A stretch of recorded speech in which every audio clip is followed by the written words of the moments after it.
श्रावण मास भगवान शिव की भक्ति, उपवास, धार्मिक अनुष्ठानों और आध्यात्मिक विकास का महीना है। श्रावण मास की शिव भक्ति में डूबी प्यारी सी राम राम नमस्ते to all my listeners and subscribers. Hindu धर्म ग्रंथों के अनुसार श्रावण मास दक्षिणायन में आता है और इस काल का स्वामी शिव को माना जाता है। इसी वजह से इस पूरे महीने में भगवान शिव की आराधना करने का विशेष महत्व होता है। साथ ही इस महीने में वर्षा ऋतु होती है और प्रकृति में कई ऐसे फूल पत्ते खिलते हैं जो भगवान शिव की पूजा के लिए आवश्यक होते हैं। यही कारण है कि श्रावण में शिवलिंग पर बेलपत्र, आग, धतूरा और जल चढ़ाने की परंपरा है। स्कंद पुराण और शिव महापुराण में श्रावण नाम के पीछे दो मान्यताएं दी गई हैं। पहली मान्यता के अनुसार इस महीने की पूर्णिमा को श्रवण नक्षत्र आता है, इसलिए इसका नाम श्रावण पड़ा। दूसरी मान्यता के अनुसार भगवान शिव ने सनत कुमारों से कहा था कि इस मास में उनकी आराधना करने से विशेष सिद्धि मिलती है, इसलिए इसे श्रावण मास कहा जाता है।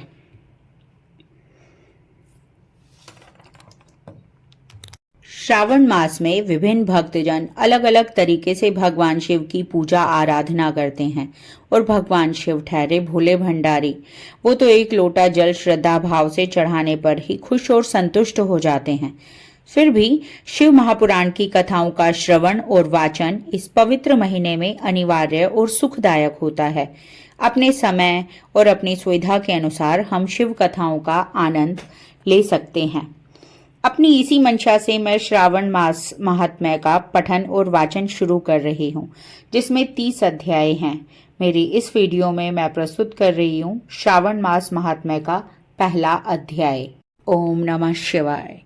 मुनि श्रेष्ठ शौनक जी ने श्री सूत जी से पूछा, हे महाभाग महामते, हे व्यास शिष्य सूत जी, आपके मुख से हमने फिर भी हमारे कानों की आपके मुख से हमने अनेक आख्यान सुनकर आनंद प्राप्त किया है, किंतु फिर भी हमारे कानों की प्यास अभी नहीं बुझी और अधिक सुनने की इच्छा है। आपने तुला राशि का सूर्य होने पर कार्तिक मास का महात्म्य, मकर का सूर्य हो जाने पर माघ मास का महात्म्य तथा मेष का सूर्य हो जाने पर वैशाख मास का महात्म्य तथा मेष का सूर्य होने पर वैशाख मास का महात्म्य सुनाया है। इन मासों के जो गुण धर्म हैं उनको भी आपने समझाया। अब इन मासों में भी उत्तम आपके अनुसार यदि कोई महीना परमपिता परमेश्वर को सदैव धर्म प्रिय हो तो उसे भी विस्तार पूर्वक कहें। हमारे मन में उसको सुनने की तीव्र लालसा है। यह सुनकर सूत जी ने बड़े प्रेम पूर्ण शब्दों में कहा, आप सब मुनिगण ध्यान पूर्वक सुने, मुझे आपको सुनाने में आनंद प्राप्त होता है।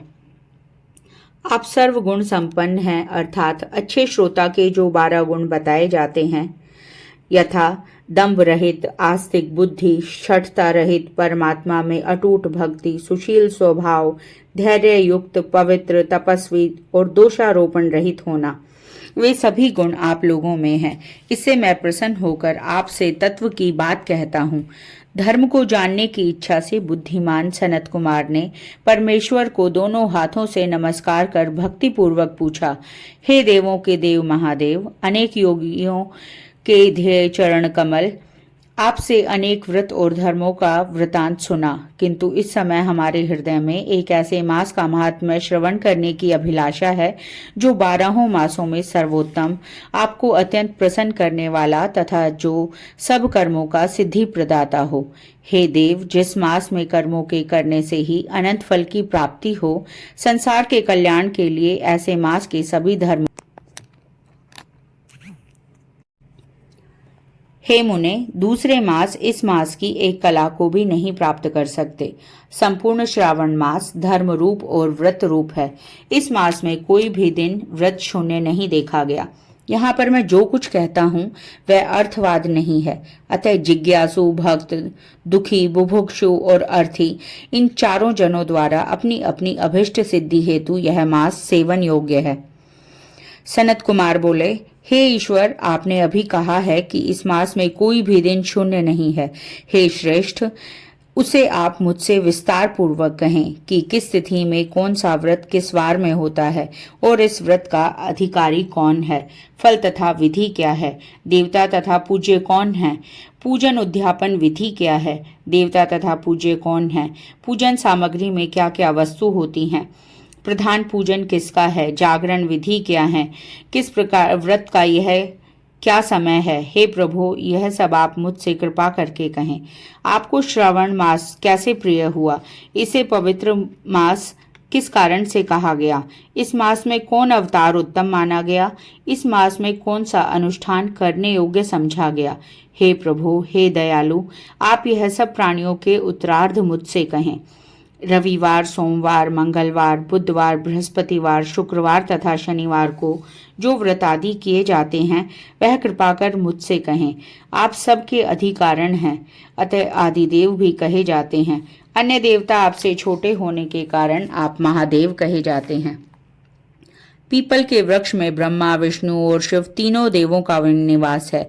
उसमें भी आपका निवास सबसे ऊपर व ऊंचा कहा गया है। आप कल्याण रूप से शिव माने जाते हैं। पाप नाशक होने से आप हर माने गए हैं। आदिदेव होने से आप श्वेत वर्ण हैं। शुक्ल वर्ण में विकार होने से अन्य वर्ण होते हैं। उनमें कर्पूर वर्ण के समान और वर्ण होने से आप आदि देव हैं। पहले गणेश जी का अधिष्ठान रूप 4 दल का मूलाध नाम का चक्र है। उसके ऊपर 6 दल का ब्रह्मा जी का अधिष्ठान नाम का दूसरा चक्र है और उसके ऊपर 10 दल वाला भगवान विष्णु का मणिपुर नामक तीसरा चक्र है। फिर हृदय में अधिष्ठान रूप 12 दल का अनाहत नाम का चौथा चक्र है। सबके हृदय में होने वाले उस चक्र में आपकी स्थिति कही जाती है। ब्रह्मा जी तथा भगवान विष्णु के ऊपर आपका निवास होने से आपको मुख्यतः कहा जाता है। केवल आपके पूजन मात्र से पंचायतन का अर्जन हो जाता है। यह सब अन्य देवताओं में नहीं है। स्वयं आप शिव हैं। आपके वाम भाग में पार्वती का निवास है। गणपति का दक्षिण भाग में, सूर्य का नेत्र में भगवान हरि जल रूप हरे कहे जाते हैं। हे ईशान, जब आप उस अन्न और जल का भोग करने वाले हैं तो आपकी प्रवीणता में किसी को भी संदेह नहीं हो सकता। आपका शमशान और पर्वत में निवास सब प्राणियों को विरक्त की शिक्षा प्रदान कर रहा है। आपका बोधक मंत्र है उत्तामृत तत्व सयेशान। संसार को विनाश करने वाला हलाहल विष अपने कंठ में आपने ही ग्रहण किया था। महाप्रलय के लिए कालाग्नि को अपने मस्तक में धारण करने में आप ही समर्थ हैं। विश्व स्वरूप कामांत कुएं में गिरने के कारण कामदेव का वध आपने ही किया था। आप ऐसे महान शक्तिशाली हैं कि आपके यश का वर्णन करना आसान बात नहीं है, बल्कि मैं स्तुति करने के लिए करोड़ों बार जन्म लेकर भी आपकी स्तुति का वर्णन करना चाहूं तो भी मैं समर्थ नहीं हो सकता। अतः हे दयामय, मेरे प्रश्नों का उत्तर देने की कृपा करें। इति श्री श्रावण महात्म्य अध्याय 1।